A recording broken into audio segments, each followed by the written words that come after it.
So yeah, before we jump into the patch notes, there's a bunch of Nikita posts. Not that much actually. Some stream items, as you guys can see here. One here. And another one here. Which I'm guessing from the guy got the PvP savior ending for the first time. There were so many people calling out this guy's a cheater, but nobody talks about it anymore. Which is kind of interesting. Maybe he proven himself. I don't know. I didn't think he was a cheater, but there was too many people saying that because he's Chinese, I think. Or a bit weird sometimes. And this, we thought it was flipping Hideout Cat, but apparently it's another streamer item.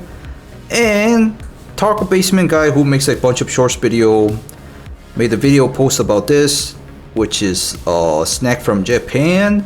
I think it was just some kind of a joke, but Nikita said now we need to add, which is kind of interesting. Actually, let's check out like what he posted recently. It was kind of interesting stuff here again.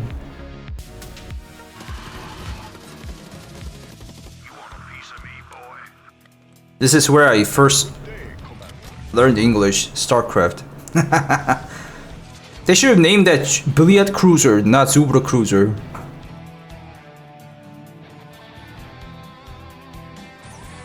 This was kind of kind of weird. Anyways, very good content creator. I'm pretty sure like he's like, I don't really know, I'm just making a guess, but I'm pretty sure he's like connected with BSG because he does like actual videos for them too. It's 1.0.4.5, so it's not why. Kind of sucks. I guess they're still preparing for Icebreaker. Changes, improvements aimed at optimizing off-race screens, which is, I guess, pretty good because, you know, Tarkov raids, whenever they end, it takes forever to get out, backing out, getting in. Even though like matchmaking time went reduced like immensely, still a problem. Increase the FPS limit in menus and added an option to adjust it in the game settings.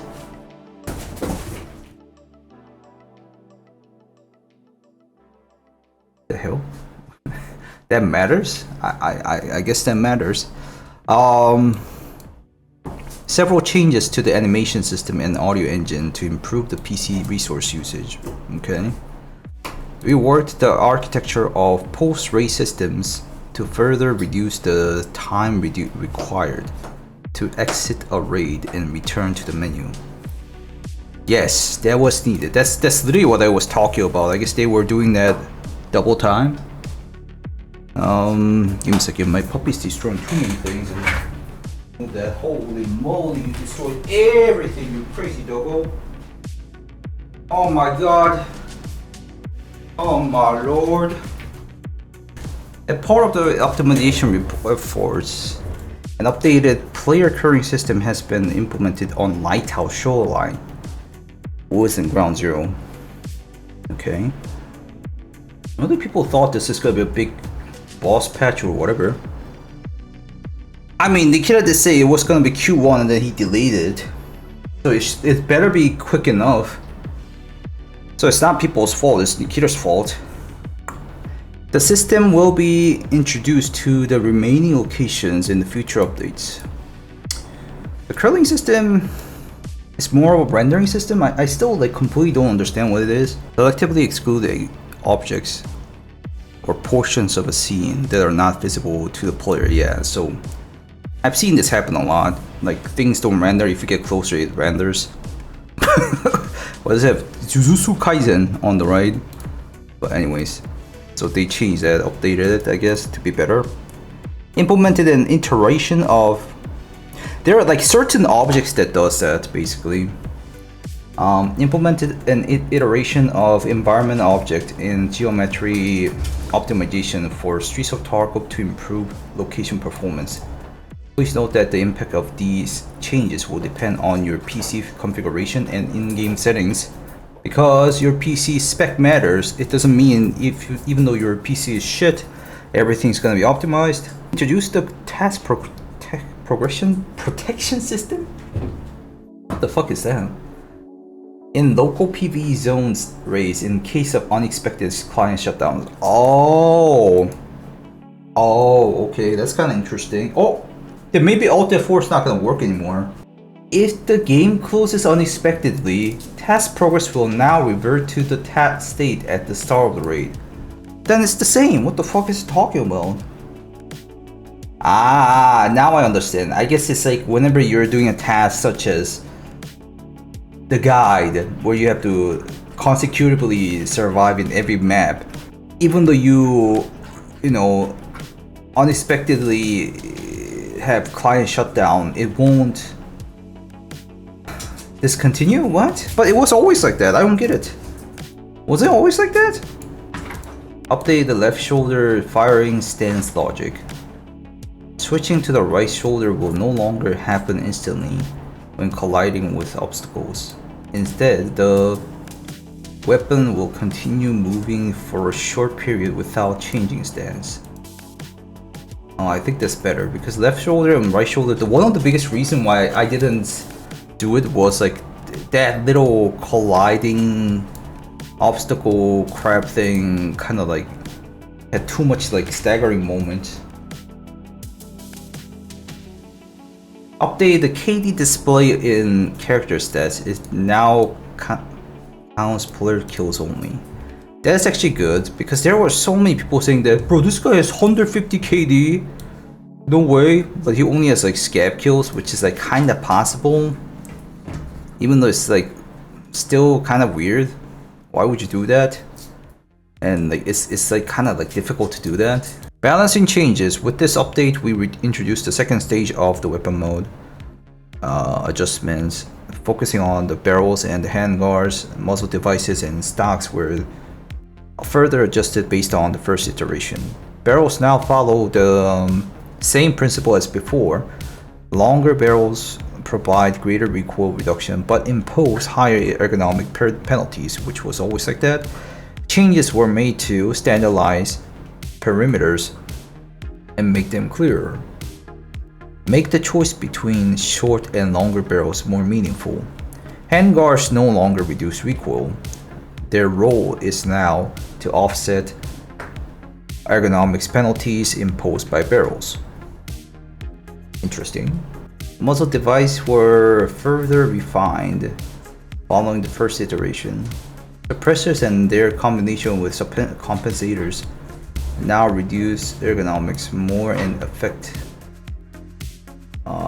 recoil less. These changes were intended to further increase the popularity of unsuppressed weapon builds. They really want to do that, huh? I mean, like, do you guys like this change? I think they're pushing too hard. Like, in actual, like, survival, like, realism situation, I think a lot of people will go suppressed. Butt stocks received minor adjustments, mainly addressing inaccuracies and issues from the first iteration. Base characteristics of many weapons have been updated to better align with new balance. Recoil and ergonomics have been improved for the following. Okay, all these weapons. What? Recoils and ergonomics have been improved. Okay. I mean, these didn't have that much serious issues as far as I remember. All machine guns. What about all those shitty guns that has like crazy ergonomics for no, like crazy recoils for fixes? Fixed an issue where dead players and boss could appear to move visually in certain cases. Bro, that wasn't fixed still? It's been an issue from ages ago. Fixed an issue where damage would not register after a weapon malfunction. The player had previously used a stationary weapon. Fixed the cause of error 228 during trader dialogues that could block the task progression. Fixed the curling shadows, textures, and location geometry. Fixed an issue where armor could not be picked up if it was dropped while interacting with the modification window. Wow, there was a thing. So you can like just insurance fraud while making sure people cannot pick it up. Interesting. Fix the incorrect behavior of PMC bots toward player scams with fence repetition 6 or higher in PV zone. What does that mean? Are they gonna start attacking now? I thought that was intended. Bro, that was like that for ages, like years and years, but it wasn't intended? Okay. Is it that hard to fix that? That's crazy. Fixed an issue preventing further progression in the labyrinth after spawning in the room, requiring a burner tool to exit. What does that mean? Fix the incorrect display of smoke grenades in the player's hand if another player threw a smoke grenade at him.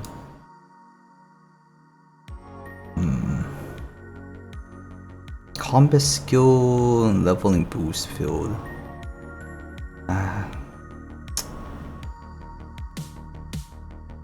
The Hall of Fame hideout zone. When one dog tag was replaced with another of a similar level. Fixed an issue where post-effect settings would not display when preview was enabled.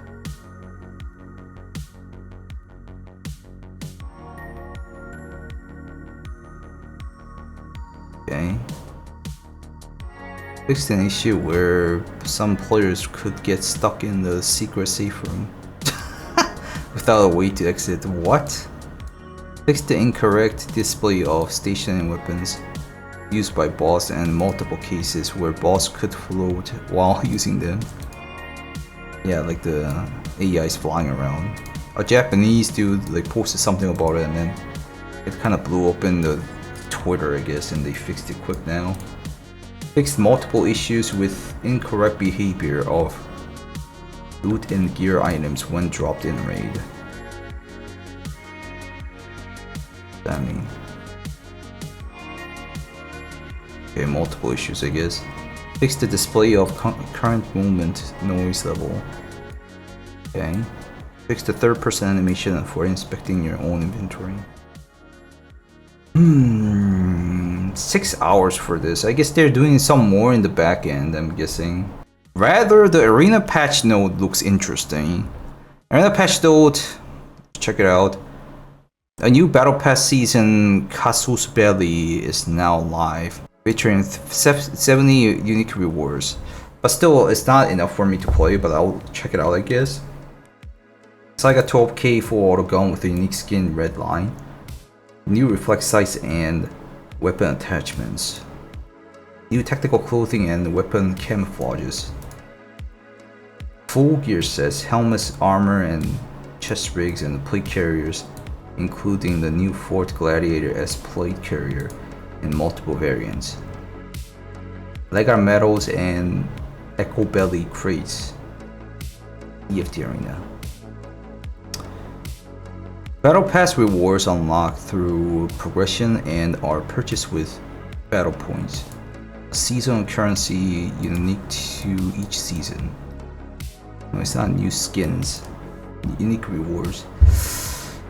A seasonal currency unique to each season. All battle points from Season 1 have been automatically converted into Ref 1's drop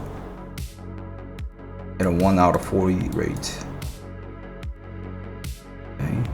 I don't really care about that part. The part I was interested was new technical map factory. Not even this one, but let's see. Added new technical map factory featuring over 40 points of interest and unique rewards, which we could kind of see it from Nikita. It was like a little box with factory map. 죽인다잉, 그쵸?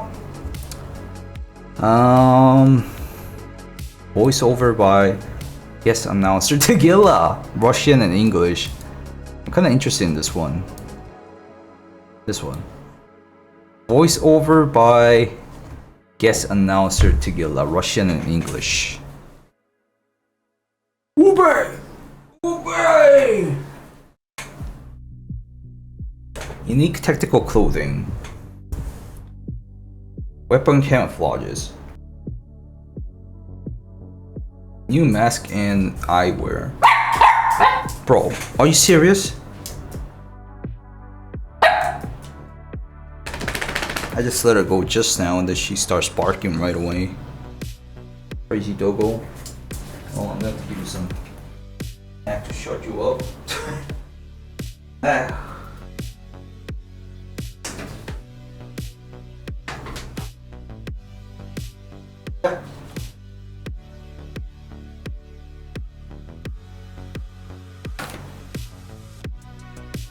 Don't eat that.